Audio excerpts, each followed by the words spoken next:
What happened in the 80s when television executives stopped asking whether an idea made sense? They approved talking robots, alien fathers, time-traveling greasers, magical mechanics, and families hiding visitors from space behind ordinary suburban curtains. Tonight, we are reopening the strangest corner of television history, science fiction sitcoms that were almost too weird to exist. Before we begin, like this video, share it with another retro television fan, and subscribe to the channel. Number 23. Astronauts, 1981. Space exploration usually promises courage, discovery, and grand speeches. Astronauts preferred arguments about food, boredom, personality clashes, and the reality of being trapped with the same people in orbit. The British sitcom followed 3 crew members aboard a space station while Mission Control watched from Earth. A recurring situation involved the astronauts trying to perform serious experiments, while petty disputes and domestic habits destroyed their concentration. Instead of fearless pioneers, they behaved like annoyed flatmates who could not leave the building. That contrast gave the show its unusual power. The cramped station turned every disagreement into a pressure cooker, while official instructions made simple problems harder. Even meals became emotional events, because nothing in space felt natural. The program arrived years before long-duration space living became familiar to the public. Yet it understood that the strangest danger might not be an alien. It might be another person using your equipment, ignoring your routine, or talking when you need silence. Astronauts made the future embarrassingly human, then quietly disappeared. Number 22. Kinvig, 1981. Des Kinvig hardly seemed qualified for an interplanetary crisis. He was lazy, unambitious, obsessed with unidentified flying objects, and better at repairing appliances than saving civilization. Then a customer named Miss Griffin entered his shop and revealed that she came from Mercury. The series turned one repairman's fantasy into a possible invasion story involving robotic duplicates and alien conflict. Its most memorable scenes played with uncertainty. Was Kinvig truly meeting visitors from space? Or was his imagination building a heroic adventure around a customer who barely tolerated him? Des wanted the universe to recognize his importance, yet every encounter exposed how badly prepared he was. His friend Jim remained doubtful, while Miss Griffin delivered instructions with the impatience of someone who had selected the wrong champion. Modest effects strengthened the joke. A man who spent years dreaming about aliens finally found them, then discovered that contact required effort, courage, and responsibility. 7 episodes aired, leaving a perfect 80s mystery. Perhaps Des saved Earth, or perhaps he simply needed more customers. Number 21. Metal Mickey, 1980. A 5-foot robot in a London family sounds polished today. Metal Mickey looked as though someone had built the future in a garage and rolled it directly onto the set.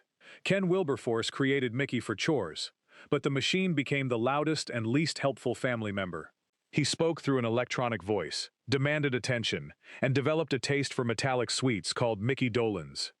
Viewers remember Mickey bursting into movement, shouting catchphrases, and turning simple domestic tasks into mechanical emergencies. Rather than hiding the robot, the series placed him at the center of family life, where relatives argued with him like a difficult child. That made the technology oddly believable. Mickey was not an elegant android predicting artificial intelligence. He was stubborn, emotional, and constantly in the way. The program ran longer than others, yet its British children's television style kept it outside mainstream nostalgia. It remains a fascinating machine from the period, part puppet, part sitcom star, part musical novelty, and convinced that every room belonged to him. Number 20. The Fonz and the Happy Days Gang, 1980. Someone looked at Happy Days, a nostalgic sitcom about 1950s Milwaukee, and decided the logical next step was animated time travel. Fonzie, Richie, Ralph, and a dog named Mr. Cool met a futuristic traveler called Cupcake, entered her malfunctioning machine, and became stranded across history. The opening accident established the madness immediately. Fonzie repairs advanced technology with his usual confidence, but the machine launches everyone away from home. Each episode sent the gang into another period while they searched for 1957, meeting cave people, pirates, rulers, and impossible creatures. The comedy depended on Fonzie remaining cool in every century. He could confront danger, charm strangers, and repair devices that should require generations of scientific knowledge.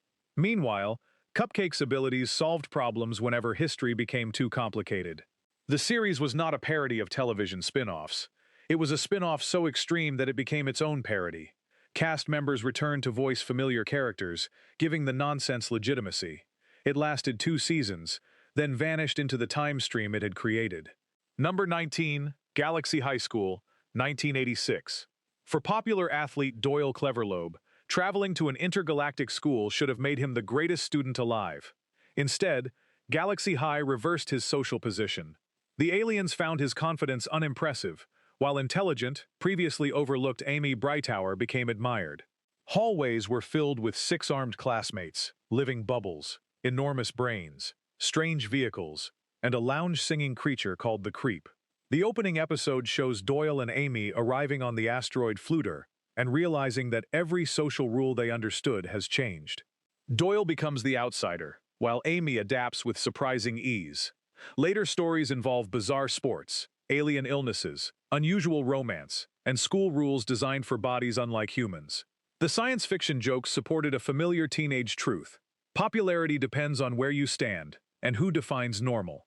Only 13 episodes aired, leaving its universe like a school year canceled after the first term. Its theme song, colorful students, and role reversal premise remained vivid for viewers who found it. But many others never knew this cosmic campus opened. Number 18. Fantastic Max, 1988. A baby should not be trusted with a spaceship, but that was the entire joke behind Fantastic Max. Whenever his parents went to sleep, little Max climbed aboard a homemade rocket with FX, a pull-string alien toy, and AB Sitter, a nervous robot babysitter brought to life by alien power. Their nighttime trips carried them to planets where colors disappeared, fairy tales became real, and strange rulers treated a toddler like an intergalactic hero. The show's defining scene came whenever Max pulled FX's string, triggering flashes of light before the bedroom transformed into a launch site. While the adults remained completely unaware, toys piloted spacecraft and a diaper-wearing commander gave orders across the universe. The series treated imagination as actual technology, never explaining why the most powerful traveler in space still needed a bedtime. Debuting in 1988, it lasted 2 seasons before quietly fading away, leaving behind the unforgettable possibility that every sleeping baby might secretly have a busier social life than the adults downstairs. Number 17. Mr. Smith, 1983. A laboratory accident gives an orangutan human-level intelligence. Naturally, the next step is a secret job, advising powerful officials in Washington.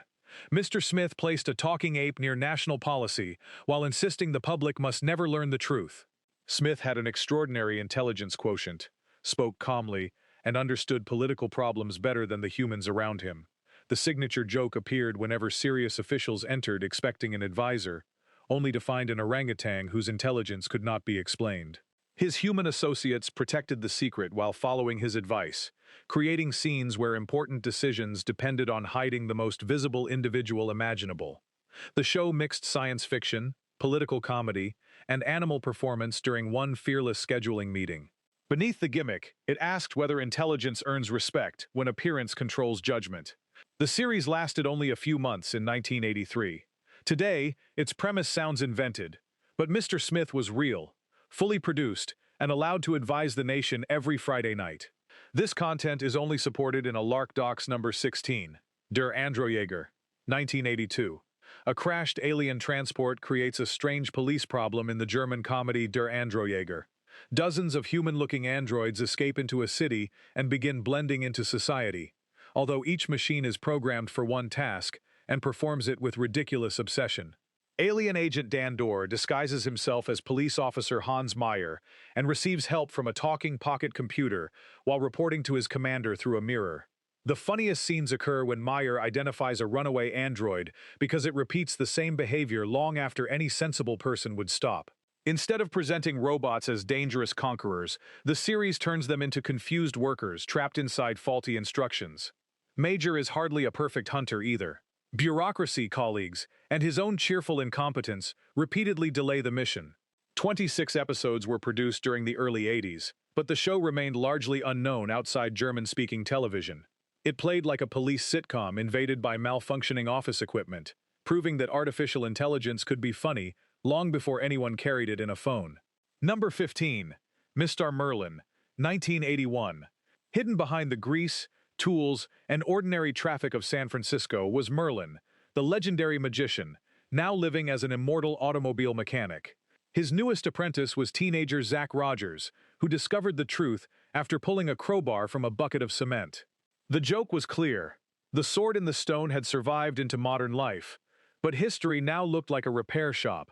Each story mixed teenage problems with magical lessons, as Zach tried to use spells for shortcuts, while Merlin insisted that power required patience. A memorable early scene shows the crowbar revealing itself as Excalibur, turning an everyday job into proof that ancient legend is still operating beneath the city. From there, enchanted objects, mysterious visitors, and badly timed magic entered school and family situations. Barnard Hughes played Merlin as tired rather than majestic, suggesting that centuries of guiding young heroes had become another demanding trade. The series was closer to fantasy than strict science fiction, but its sitcom machinery matched the decade's speculative comedies: Extraordinary Secret, Ordinary Neighborhood, Weekly Complication. It lasted one season, perhaps because viewers were unsure whether they were watching a family comedy, a magical adventure, or an advertisement for the world's strangest garage. That uncertainty is exactly what makes it memorable now. Every episode made ancient power feel less majestic by forcing it through school schedules, family rules, and stubborn machinery. This content is only supported in a Lark Docs number 14, Mike and Angelo, 1989. Moving to London becomes much stranger when Mike King discovers an alien hiding behind a wardrobe. Angelo has entered the house through a portal from another world, but he understands almost nothing about human behavior. He can walk on ceilings, teleport, and invent devices that turn simple family problems into impossible disasters. One memorable situation begins whenever the wardrobe rattles and opens, making an ordinary bedroom feel like the cheapest interplanetary border crossing in television history. Mike tries to teach Angelo how Earth works while also adjusting to a new country, giving the program two outsiders learning the same world for different reasons. Their friendship supplies the warmth, but Angelo's powers create the chaos. Mike and Angelo began in 1989 and later continued for years, yet its earliest episodes have the strongest 80s flavor. Few sitcoms trusted a wooden wardrobe to serve as both furniture and a gateway for an unpredictable alien houseguest. Number 13. The Munsters Today, 1988. The revival did not simply pretend the famous monster family had been living through the 70s and 80s. Instead, Grandpa's sleeping experiment malfunctioned in 1966, placing the entire household into suspended animation for 22 years. When developers entered the mansion in 1988, the Munsters woke to color television, modern prices, new technology, and a culture that had moved ahead without them. The opening transformation from black and white imagery into bright color became the show's signature moment, visually carrying the family from the original era into syndication. Herman remained cheerful, Lily remained practical, Grandpa continued experimenting, and Merlin was still considered the unusual-looking relative. Most stories asked the family to misunderstand modern customs, while modern people misunderstood them. The science fiction explanation for the time jump was ridiculous, but surprisingly useful. It allowed the characters to remain emotionally unchanged, while the world supplied fresh jokes. Some episodes leaned into inventions and potions, while others followed school, jobs, neighbors, or money problems. The series eventually produced more episodes than the original program, yet it is remembered far less. Perhaps audiences accepted one strange family, but resisted the idea that they had slept beside them for 22 years. Either way, the revival turned cancellation itself into suspended animation. The brightest joke was that the monsters adapted quickly, while normal society often looked stranger, colder, and far more difficult to understand than they did at all. Number 12. Nearly Departed, 1989. A sudden rock slide removes English professor Grant Pritchard and his wife Claire from ordinary life, but it does not remove them from their house. Returning as ghosts, they discover that a loud new family has moved into the property, and only the elderly grandfather can see them. That arrangement gave Nearly Departed a familiar domestic setting, with an invisible argument happening inside it. Eric Idle played Grant as intelligent, proud, and increasingly irritated by the living occupants. The memorable scenes come when Grant comments sarcastically on family behavior, while most characters continue their conversation, completely unaware that a ghost is insulting them from a few feet away. Grandpa Jack becomes the bridge between worlds, but helping the spirits often makes him appear confused to everyone else. The show wanted supernatural comedy, generational conflict, and family warmth at the same time. Its tone sometimes felt like a classic ghost story trapped inside a bright American living room, which was exactly its charm and probably part of its problem. Only a handful of episodes aired in 1989. The program vanished before it could fully explore what Grant and Claire wanted from their second existence. In a fitting twist, Nearly Departed became a television ghost itself, rarely seen, frequently doubted, and remembered most clearly by people who cannot prove anyone else watched it. Its short life made the unfinished haunting feel more appropriate. Number 11. Hard Time on Planet Earth, 1989. Jesse was not an innocent visitor from the stars. He was an alien warrior sentenced to Earth after an interplanetary conflict, placed in human form, and ordered to learn compassion before he could return home. Watching him was Control, a small floating correctional device that followed him through Los Angeles like a mechanical parole officer. The sight of Jesse arguing with this hovering object created the series' most distinctive scenes. He approached ordinary problems with military certainty, while Control reminded him that aggression would only delay his release. Each episode forced the powerful outsider to help someone, understand emotion, or resist solving everything through force. The premise played like a cosmic punishment disguised as a weekly lesson in human behavior. Martin Kove gave Jesse a hard, confused presence, making supermarkets, traffic, and social rules appear more dangerous than alien battlefields. Although the show included action and drama, its fish-out-of-water comedy placed it close to the decade's strangest speculative sitcoms. The effects were limited, but the idea carried real potential. Earth is not a holiday destination, but a rehabilitation program. CBS ended the series after one season, leaving Jesse's emotional sentence incomplete. For viewers, however, the floating control unit remained unforgettable, like a talking security camera from a future nobody requested. The comedy worked whenever Jesse treated kindness like a difficult mission, whose rules seemed more confusing than interstellar warfare itself. Number 10. My Secret Identity, 1988. One accidental blast from a photon beam turned ordinary teenager Andrew Clements into a private superhero. He gained unusual strength, speed, and the ability to make himself almost weightless. But early flight required a wonderfully low-tech solution, aerosol cans used as propulsion. That image became the show's defining visual. Andrew would rise into the air, then spray himself forward like a boy attempting space travel with bathroom products. Only scientist Dr. Benjamin Jeffcoat knew the truth, and together they tested powers, invented explanations, and tried to prevent Andrew's family from discovering his secret. The stories often began with a normal teenage problem: school pressure, friendship, pride, fear, before Andrew used his abilities and created a larger complication. Unlike darker superhero programs, the series treated power as a mixture of responsibility and wish fulfillment. Andrew loved being special, yet he remained young enough to make impulsive choices. Jerry O'Connell's energy kept the science fiction device connected to believable embarrassment. Running from 1988 into the early 90s, the show found an audience through Canadian television and syndication, but later faded from regular rotation. Its strange flying method, however, still survives in memory. Many forgotten heroes had advanced technology. Andrew had confidence, a secret laboratory, and a can of spray. That playful mixture of awkward adolescence and homemade heroics gave the program a warmth that expensive modern effects often struggle to reproduce so convincingly. Number 9. Misfits of Science, 1985. Before superhero teams became the safest investment in entertainment, Misfits of Science assembled a group whose powers looked difficult to market. Dr. Billy Hayes and Dr. Elvin Lincoln worked with unusual individuals, including Johnny B., a musician who could release electricity, Gloria, a teenager with telekinetic ability, and Lincoln himself, who could shrink from his already enormous height. The team operated less like polished champions and more like talented people improvising through accidents. A memorable sequence in the pilot shows the characters learning how poorly their abilities fit together, especially when Johnny's electrical energy threatens equipment and Gloria's power responds to emotion. Courtney Cox, years before Friends, played Gloria with sharp impatience, while Kevin Peter Hall gave Lincoln warmth beneath the visual joke of a giant man becoming tiny. The series mixed government experiments, chases, jokes, and comic book ideas without choosing a single tone. That made it lively but difficult to schedule. It arrived during a period when television often demanded clear categories: police drama, family sitcom, or action-adventure. Misfits of Science answered, all of them, with lightning. NBC canceled it after one short season.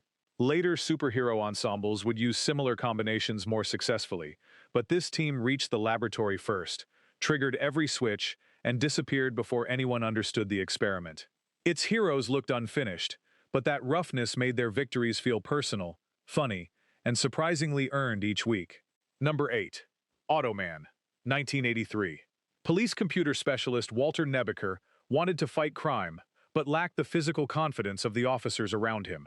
His solution was to create Automan, a glowing digital figure capable of entering the real world when enough electrical power was available. Automan looked perfectly controlled, but his companion Cursor could draw vehicles out of light, including a car that turned corners at exact right angles. Those turns produced the show's most famous gag. Automan remained comfortably seated while Walter was thrown violently across the interior, because a digital car did not understand curved movement. The program borrowed the visual language of early computer graphics and treated it as a superhero origin.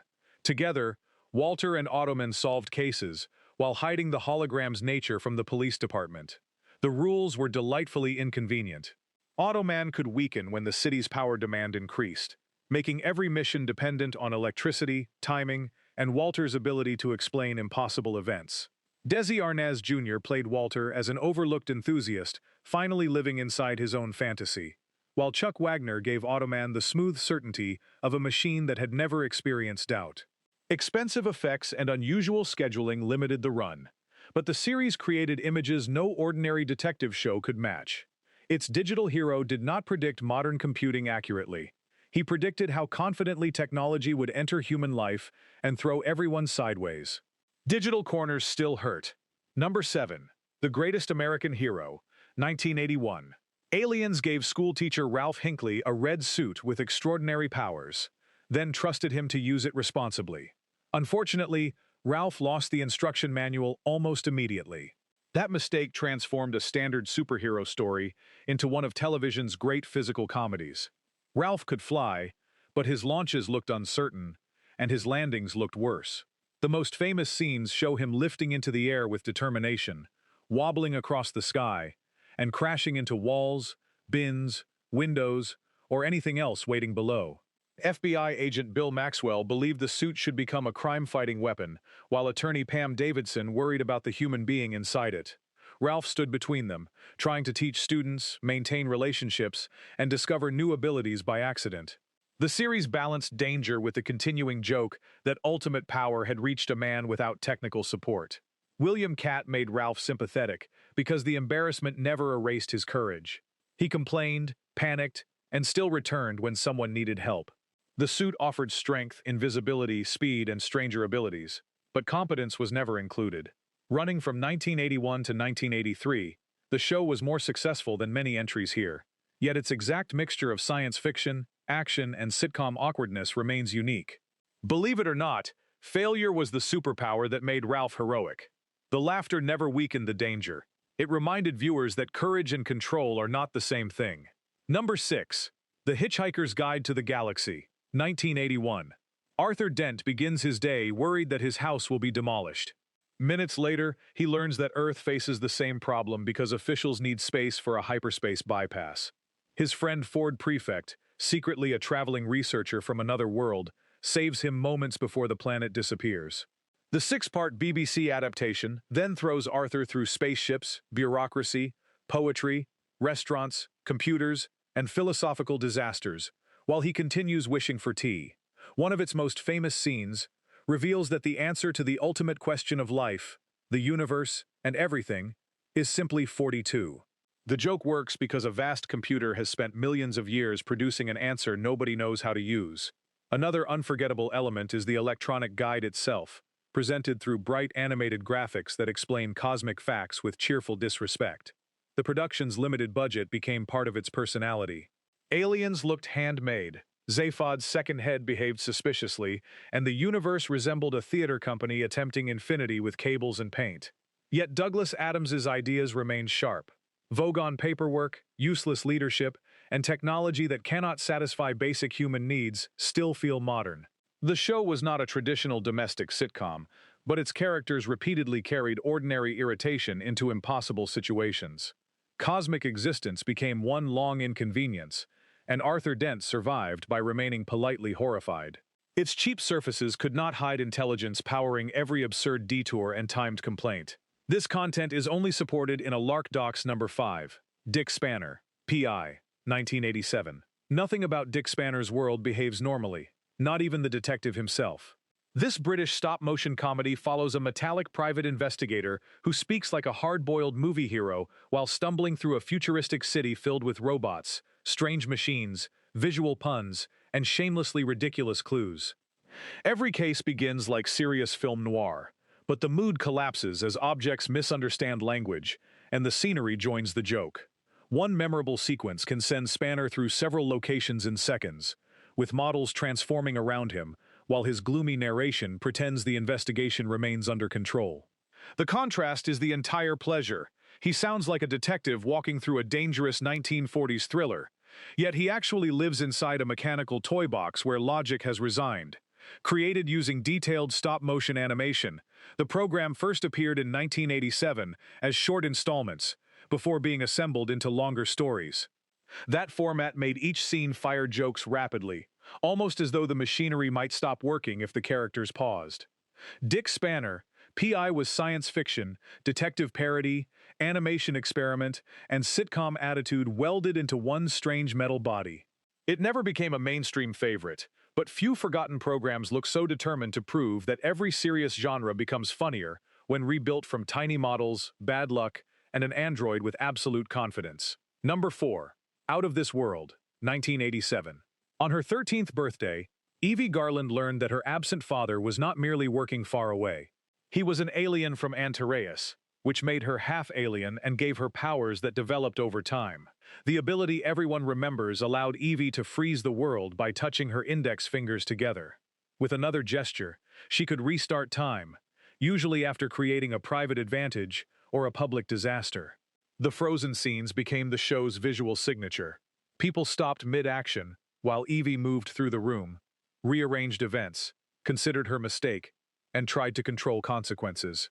She communicated with her father Troy through a glowing crystal device, but viewers heard only his voice, turning the family relationship into a cosmic telephone call. Most episodes followed classic teenage sitcom problems involving school, dating, honesty, and independence. The science fiction twist allowed Evie to escape discomfort instantly, then taught her that power could not remove responsibility. Donna Pescow played her protective mother, while Maureen Flanagan gave Evie a mixture of curiosity and confidence. The series ran for 4 seasons in syndication, yet its unusual distribution helped it fade unevenly from memory. Some viewers saw it constantly, others never encountered it. For those who did, 2 raised fingers could make an entire room, and perhaps childhood itself, stop.